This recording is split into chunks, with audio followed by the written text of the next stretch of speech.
السلام علیکم ورحمۃ اللہ وبرکاتہ۔ الحمدللہ وکفا وسلام علی عبادہ الذین اصطفیٰ، اما بعد فاعوذ باللہ السمیع العلیم من الشیطان الرجیم من ہمزہ ونفخہ ونفثہ۔ بسم اللہ الرحمن الرحیم۔ فبشر عباد الذین یستمعون القول فیتبعون احسنہ،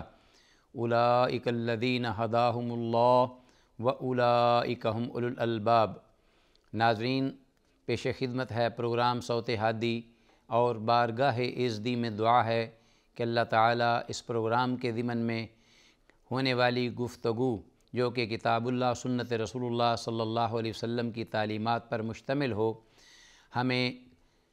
اس پر عمل پیرا ہونے کی توفیق عطا فرمائے۔ اللہم ارنا الحق حقا وارزقنا اتباعہ وَأَرِنَا الْبَاطِلَ بَاطِلًا وَارْزُقْنَا اجْتِنَابَهَ، آمین یا الہ العالمین۔ ناظرین، آج کی اس نشست میں جو گفتگو کا موضوع ہے وہ حدیث رسول صلی اللہ علیہ وآلہ وسلم ہے، جس کا تذکرہ ہم نے گزشتہ پروگرام میں کیا، اور یہ تمام احادیث کتاب الحج اور کتاب الحج کے ضمن میں جو ابواب مؤلف رحمہ اللہ نے ذکر کیے ہیں، اور ان ابواب میں جو ان ابواب کے تحت احادیث کا تذکرہ ہوا ہے، خاص طور پر آج کے اس پروگرام میں احرام سے ہی متعلقہ یہ گفتگو ہے، جیسا کہ اس سے پہلے بھی گفتگو ہوئی تھی۔ 754 حدیث جس پر یہ باب ذکر ہوا کہ باب جواز اشتراط المحرم التحلل بعذر المرض ونحوہ، کہ محرم جو ہے وہ اگر اس کو جو حج یا عمرے کا ارادہ رکھتا ہے، راستے میں کسی دشواری کا سامنا کرنا پڑ جائے، یا اس کا خدشہ لاحق ہو، یا قانونی طور پر کوئی رکاوٹ آ جائے، یا کوئی اللہ نہ کرے حادثے سے دوچار ہو جائے، یا کوئی بیماری یا مرض کے لاحق ہونے کا خدشہ ہو، تو ہم نے یہ ذکر کیا تھا کہ اسلام میں اس کے لیے یہ رعایت رکھی گئی ہے کہ اگر وہ مشروط نیت کرتا ہے تو پھر اس کے لیے یہ فائدہ ہوگا کہ اگر وہ کسی شرعی عذر کی بنا پر بیت اللہ تک نہیں پہنچ پاتا اور میقات سے وہ احرام باندھ کر باقاعدہ حج یا عمرے کی نیت سے اپنا سفر جاری کیے ہوئے ہے، تو اس رکاوٹ کے آنے پر وہ اسی جگہ پر اپنا احرام کھول دے، اور پھر یہ ہے کہ اس کے بدلے جانور حرم میں بھیجنا ہوگا، پھر اس انتظار میں اندازے کے ساتھ کہ جانور ذبح ہو چکا ہے وہ احرام بال کٹوا کر احرام کھول سکتا ہے۔ اگر یہ حج یا عمرہ اس کا نفلی ہے تو اس کی قضا بھی نہیں، یہ بھی بات اختصار سے ہم نے کہی۔ بصورت دیگر اگر یہ ایسی مشروط نیت نہ ہو تو پھر اس کے لیے یہ ہے کہ وہ کسی رکاوٹ کے آنے پر مجبور ہو جائے احرام کھولنے پر، تو میقات کے بعد اللہ کے گھر پہنچنے سے پہلے راستے میں اسی جگہ وہ جو جانور وہ ذبح کرے، اور جانور ذبح کرنے کے بعد وہ بال کٹوائے اور پھر حلال ہو جائے۔ رسول اللہ صلی اللہ علیہ وسلم نے یہ جو بات کہی تھی زباع بنت زبیر رضی اللہ تعالی عنہما کو کہ حجی واشترطی، کہ حج کا ارادہ ترک نہ کرو بلکہ مشروط یعنی شرط جو نیت ہے اس کے ساتھ مشروط نیت کر لو، اور پھر قولی یہ الفاظ کہو اللہم محلی حیث وابستنی، کہ اللہ میری جگہ حلال ہونے کی وہی ہے جہاں تو نے مجھے روک لیا۔ وکانہ تحت المقداد بن الاسود، اس وقت یہ زباع بنت زبیر جو قریشی ہیں حضرت مقداد بن اسود رضی اللہ تعالیٰ عنہ کے عقد میں تھیں، یعنی ان کے نکاح میں تھیں اس وقت جس وقت یہ واقعہ پیش آیا، اور رسول اللہ صلی اللہ علیہ وسلم نے انہیں رہنمائی فرمائی۔ ناظرین، اس ضمن میں میں چاہوں گا کہ اس بات کی طرف توجہ دلاؤں کہ عبادات میں کسی بھی جگہ نیت الفاظ کے ساتھ مشروع نہیں، نہ اس کی کوئی صحیح دلیل موجود ہے، سوائے اس حاجی یا عمرے کے موقع پر میقات سے جب حاجی یا معتمر احرام باندھے تو وہ یہ الفاظ کے ساتھ بھی نیت کر سکتا ہے۔ ویسے اگر الفاظ کے ساتھ نیت نہ بھی کرے پھر بھی دل کی نیت ہی کافی ہے، لیکن اس کا ایک یہ فائدہ جو ہم نے ذکر کیا ہے، جو رسول اللہ صلی اللہ علیہ وسلم نے ذکر فرمایا ہے حضرت زبیعہ بنت الزبیر رضی اللہ تعالیٰ عنہما کے بارے میں، یہ پوری امت کے لیے فائدہ ہے، اور اس میں یہ حکمت پنہاں ہے کہ اللہ جہاں تو مجھے روک لے گا شرعی عذر کی بنا پر میرے حلال ہونے کی جگہ وہی ہے۔ تو اس بارے میں ابن تیمیہ اور امام ابن الحمام رحمہم اللہ ان کا یہ ساری امت کے بارے میں یہ اجماع ذکر ہوا ہے، ان کی طرف سے وہ کہتے ہیں کہ عدم و اشتراط بتلفظ النیہ، کہیں بھی کسی عبادت کے وقت نیت الفاظ کے ساتھ نیت کے لیے کہیں شرط نہیں لگائی گئی، اور نہ ہی شرط ہے۔ امت کے سلف اور خلف جتنے بھی علماء اور ائمہ تھے وہ سب قلبی نیت پر ہی، ارادہ پر ہی عبادت کے لیے اکتفا کرتے رہے ہیں۔ تو ویسے بھی علیم بذات صدور اللہ جس کے لیے عبادت کو خالص کر دینے کا حکم ہے، اور یہ مطلوب بھی ہے مسلمان مومن کے لیے، اس کو یہ زیبا نہیں کہ وہ بڑی بڑی بلند آواز کے ساتھ عبادت کرتے وقت یہ باور کرائے کہ میں یہ عبادت کرنے چاہ رہا ہوں، یہ 2 رکعت ہیں، یہ عصر کی ہے، یہ ظہر کی ہے، یہ نفلی عبادت ہے، یہ تہجد کی عبادت ہے، یا یہ فلاں شخص کے لیے نماز جنازہ ہے۔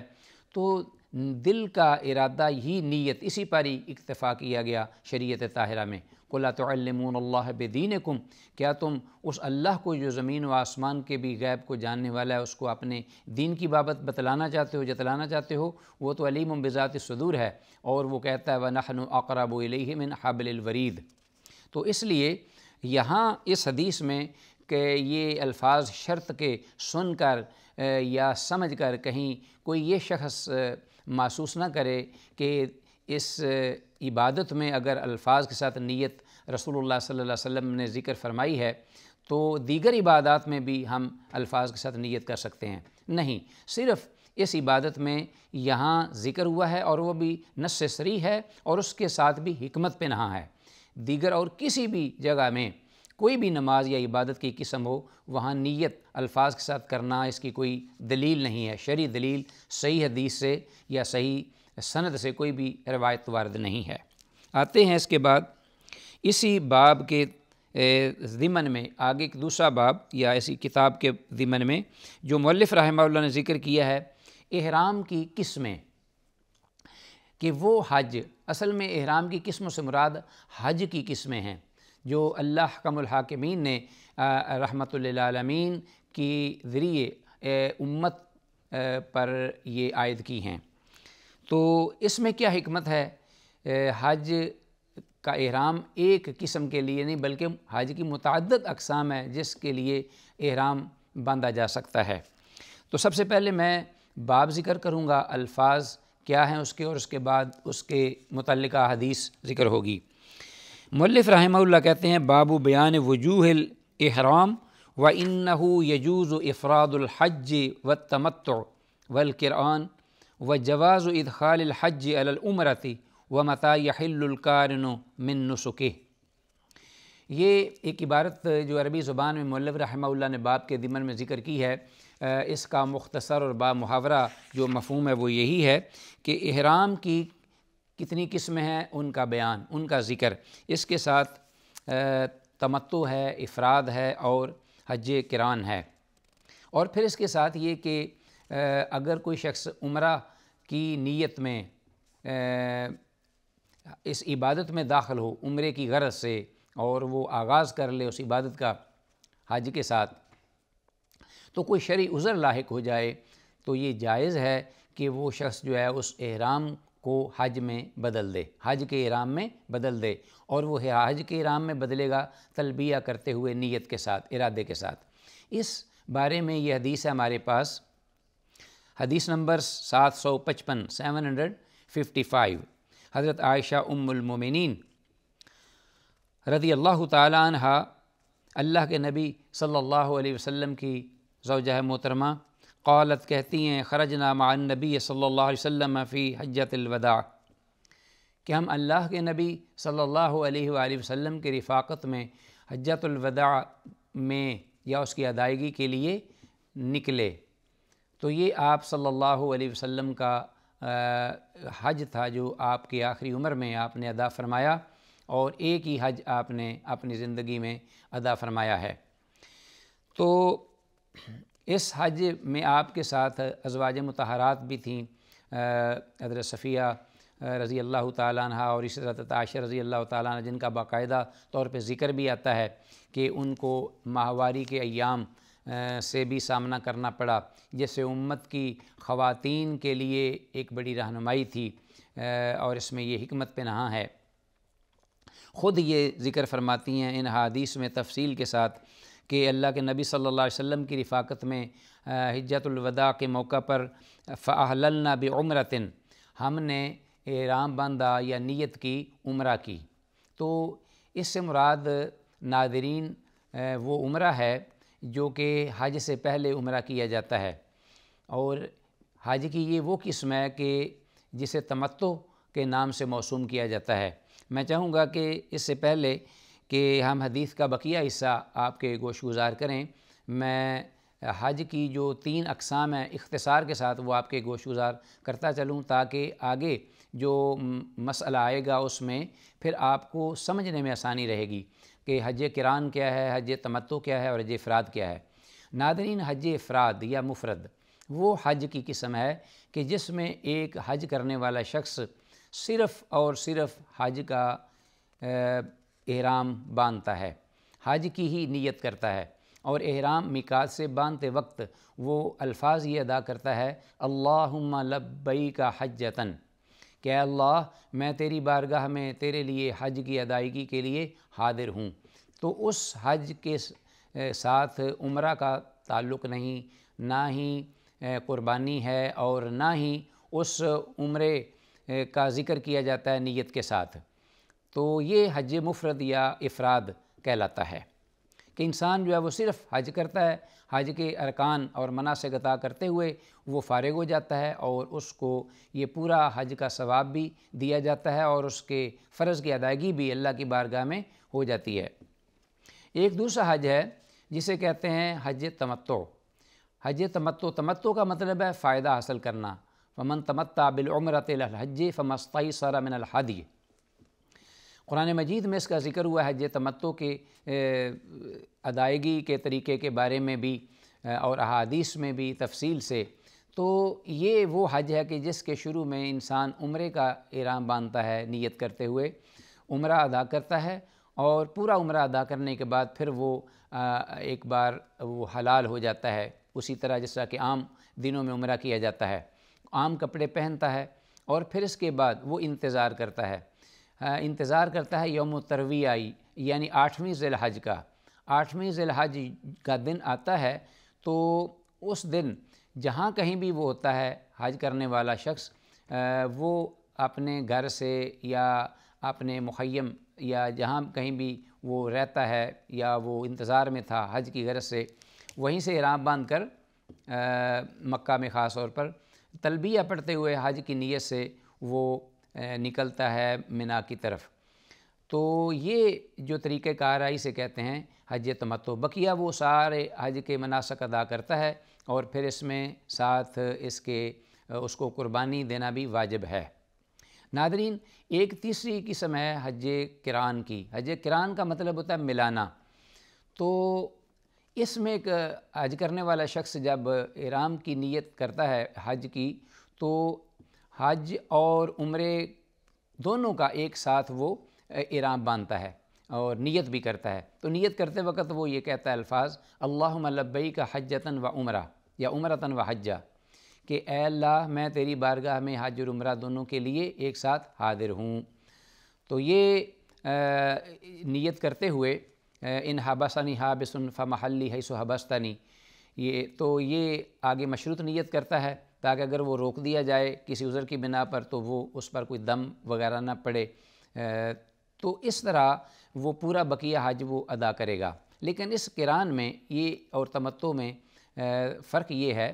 کہ قران ان لوگوں کے لیے ادا کرنا افضل ہے جو اپنی قربانی کا جانور اپنے ساتھ گھر سے لے کر چلے ہوں، تو ان کے لیے افضل ہے، واجب بہرحال نہیں ہے۔ رسول اللہ صلی اللہ علیہ وسلم کا اپنا عمل بھی یہی تھا، آپ نے زندگی میں ایک بار حج فرمایا اور وہ قران ہی تھا، اس لیے کہ آپ صلی اللہ علیہ وسلم اپنی قربانی کا جانور اپنے گھر سے لے کر چلے تھے، اور آپ نے حکم بھی یہی دیا تھا، جیسا کہ آگے حدیث میں آ رہا ہے کہ جو لوگ اپنے گھر سے قربانی کا جانور لے کر آئے ہیں انہیں چاہیے کہ وہ عمرہ کرنے کے بعد اپنے احرام میں باقی رہیں، یہاں تک کہ وہ دوسرا مکمل حج ادا کرنے کے بعد وہ حلال ہو جائیں۔ ناظرین، حضرت عائشہ رضی اللہ تعالیٰ عنہ یہاں اس حدیث میں جو تذکرہ کرنا چاہتی ہیں فَأَحْلَلْنَا بِعُمْرَةٍ، اس سے مراد یہ ہے کہ ہم نے تلبیہ پڑھا یا پکارا یا کہا عمرے کا، تو مراد ان کے تمتع حج کرنے کی تھی۔ ثم قال النبی صلی اللہ علیہ وسلم، پھر اللہ کے نبی صلی اللہ علیہ وسلم نے فرمایا من کان معه ہدی فلیحل بالحج، وہ شخص جس کے ساتھ قربانی ہے یا جو اپنے گھر سے وہ قربانی لے کر اپنے ساتھ آیا ہے، اسے چاہیے کہ وہ عمرہ کے ساتھ حج کا اکٹھا احرام باندھ لے اور نیت کر لے۔ تو یہ رسول اللہ صلی اللہ علیہ وسلم کی تعلیم تھی۔ ثم لا یحل حتی یحل منہما جمیعا، پھر وہ اس وقت تک اس احرام سے حلال نہ ہو، باہر نہ آئے، جس وقت تک کہ وہ عمرہ اور حج دونوں ایک ساتھ ایک ہی احرام میں نہ کر لے۔ باقی یہ ہے کہ جیسا کہ ہم نے تذکرہ کیا ہے اس بارے میں، شریعت میں کوئی اس قدر سختی یا شدت نہیں کہ کوئی انسان حج اور عمرہ اکٹھا کرتا ہے، حج قران مثال کے طور پر، تو ظاہر ہے کہ خاصا عرصہ اس کو اس سے درکار ہے، اس عبادت کی ادائیگی کے لیے کئی دن جو ہیں وہ اس میں صرف ہوتے ہیں۔ تو لوگ جو ہیں کہیں یہ نہ سمجھیں کہ جو احرام باندھا ہے وہ اس کو احرام کو اتارنا بھی جائز نہیں ہے، نہیں، مراد احرام سے یہ ہے کہ انسان حج اور عمرے کی نیت سے ایک ساتھ اس عبادت میں داخل ہو چکا ہے۔ باقی یہ ہے کہ جو احرام ہے اس کو دھونا، اس کو بدلنا، اس کو صاف کرنا، یہ مطلوب ہے شریعت میں، اور وہ انسان حسب ضرورت اپنا غسل بھی کر سکتا ہے جیسا کہ ہم نے ذکر کیا، تذکرہ کیا، اور ساتھ ہی احرام بھی بدل سکتا ہے، احرام کو بھی دھو سکتا ہے اور اس کی چادریں بھی بدل کر اس حج کو جاری و ساری رکھ سکتا ہے۔ تو ناظرین، یہ رسول اللہ صلی اللہ علیہ وسلم کی تعلیمات تھی جو حضرت عائشہ رضی اللہ تعالیٰ نے بیان فرما رہی ہیں، اور اس کے بعد انشاءاللہ ہم اللہ کی توفیق سے اس حدیث کو جاری رکھتے ہوئے آپ سے اجازت چاہیں گے۔ آئندہ پروگرام میں اس کی تکمیل ہوگی۔ اللہ تعالیٰ جو کچھ بھی کہا سنا ہے اس کو سمجھنے اور اس پر عمل کی توفیق دے۔ السلام علیکم ورحمۃ اللہ وبرکاتہ۔